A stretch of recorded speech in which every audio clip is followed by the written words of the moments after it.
So Jesus was already in trouble with the religious authorities. Now sometimes you get invited to a party, and it's not because the people who invite you to the party really want to spend time with you or really like you. They have an ulterior motive for inviting you to the party. And so this party that we're talking about in Luke 14 is a setup party. It's an ambush party.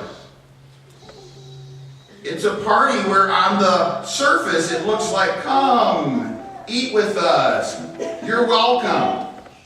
But in fact, the reason that he was invited to this party was to trap him. And what was the trap? Let's turn to Luke 14. Now it happened, as he went into the house of one of the rulers of the Pharisees to eat bread on the Sabbath, that they watched him closely. So this is number one. They invited him and then they watched him closely. That's quite a party. They got spies on him. Invite you to a party and then spy. What is he going to say? What's he going to do? What can we get him on? That's what was going on. Quite a party. And behold, there was a certain man before him who had dropsy. Now, dropsy was a disease that had arms and legs kind of expand a little bit, blow up a little bit, and very uncomfortable. But this man was brought to the party and actually propped close to Jesus to see what Jesus would do with this man. Because remember, it was Sabbath. Remember, he'd already had an issue of performing a miracle on the Sabbath. Remember, the rulers had already said you're not supposed to do that on the Sabbath. And so they wanted to see if they could get him again. And sure enough, Jesus knew exactly what they were up to, and he said to them, is it lawful to heal on the Sabbath? They didn't say anything. So he took the man, he healed him, and he let him go. And then he said to him, probably muttering under his breath, you know, you guys, if you have a donkey or an ox that falls into a pit, you'll pull it out. So in other words, he was even saying, they had all these rules, but if their donkey or their ox fell into a pit, oh, believe me, they'd pull it out.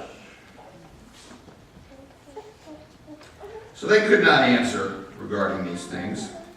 And now Jesus is getting warmed up because he understands what's going on here. Be careful when you invite Jesus to a party.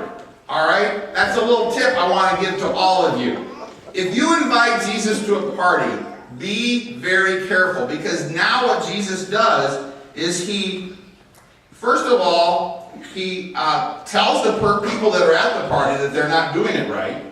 And then he tells the person who invited him that he's not doing it right. And then he actually tells to a person sitting next to him that he won't be at a very important party that he thinks he's going to be at. This is tough. So let's take a look at this. He told a parable to those who were invited when he noted how they chose the best places, saying to them. Now I admit I do this one. When I go down to potluck afterwards, I always try to get up close so that I can get through the line very early.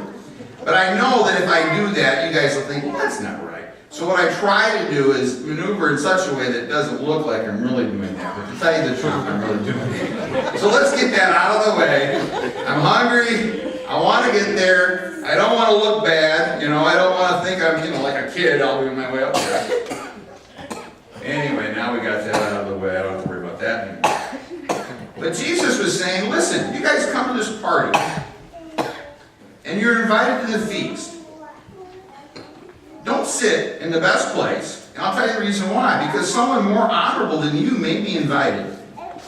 And the one who invites you may come to you and say, give place to this man, and then you're going to be taken right back to the end of the line. But when you're invited to a party, go and sit down in the lowest place. That way, if somebody says to you, come on up higher, then you'll have glory in the presence of those who sit at the table with you. So first of all, he's telling the people at the party, you're not doing it right. Second of all, he actually talks to the person who invited him. This is the host. Now, why would you go to a party and then tell the host he's not doing it right? That seems kind of rude. So what did the host do wrong? Well, this is what he did. Jesus said to him, now let me tell you something, buddy. When you give a dinner or a supper, don't ask your friends, your brothers, your relatives, or your rich neighbors, because they're going to just invite you back and you'll be repaid. No, when you give a feast, invite the poor, the maimed, the lame, and the blind. And then you'll be blessed, because they cannot repay you, for you'll be repaid at the resurrection of the just. And so Jesus is saying to the person who's hosting the party, you're not even hosting it right. Because all you do is invite people that are going to invite you back. It's almost like a transaction here. It's a business relationship that you've got going on. I'm going to invite you to a party, you'll invite me to a party, and it'll all work out. Tit for tat. That's not a party. You got to invite people who can't pay you back. You got to invite people who you love. You want to invite people who come to your party who will never be able to repay you. And if you do that, you'll be repaid. So there's a fellow sitting next to Jesus who hears him telling these stories, and this guy's going, yeah, boy, these guys are all bad, they're no good. But I'm good, I'm going to get there, and boy, what a day that'll be. And this is what he said. Now, one of those who sat at the table with him heard these things.